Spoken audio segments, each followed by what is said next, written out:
বাংলাদেশ জামাতে ইসলামীর বর্তমান আমির ডাক্তার শফিকুর রহমানকে নিয়ে অনেক সময় সাধারণ মানুষদের মধ্যে একটি বিভ্রান্তি দেখা যায়। কেউ কেউ ধারণা করেন তিনি হয়তো আলেম বা মাদ্রাসা শিক্ষায় শিক্ষিত ইসলামিক স্কলার, কিন্তু প্রকৃতপক্ষে তার শিক্ষাগত ও পেশাগত জীবনের সঙ্গে ধর্মীয় আলেম পরিচয়ের কোনো সম্পর্ক নেই।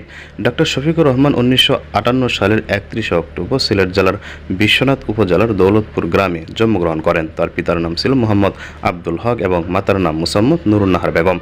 তিনি ছোটবেলা থেকে আধুনিক শিক্ষায় শিক্ষিত হয়েছেন।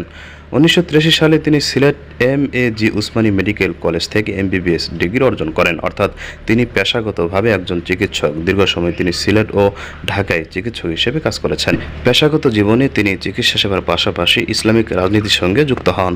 ডাক্তার শফিকুর রহমানের রাজনৈতিক জীবন শুরু হয় ইসলামী ছাত্র শিবিরের মাধ্যমে। পরবর্তীতে তিনি বাংলাদেশ জামাতে ইসলামীতে বিভিন্ন গুরুত্বপূর্ণ পদে দায়িত্ব পালন করেন। তিনি ছিলেন সিলেট মহানগর জামাতের আমির, কেন্দ্রীয় কর্মপরিষদের সদস্য এবং পরবর্তীতে কেন্দ্রীয় সেক্রেটারি জেনারেল।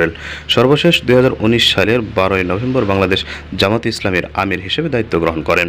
তবে তার জীবনের কোথাও কোনো সময় মাদ্রাসা শিক্ষা, কওমি বা আলিয়া ধারার ইসলামী শরিয়া, ফিকহ, হাদিস ইত্যাদিতে আনুষ্ঠানিক ডিগ্রি বা আলেম হিসেবে স্বীকৃতি পাওয়ার ইতিহাস পাওয়া যায় না। তিনি ইসলামী চিন্তাধারায় বিশ্বাসী রাজনৈতিক নেতা হলেও একজন আলেম হিসেবে তাকে চিহ্নিত করার কোনো নির্ভরযোগ্য তথ্য নেই।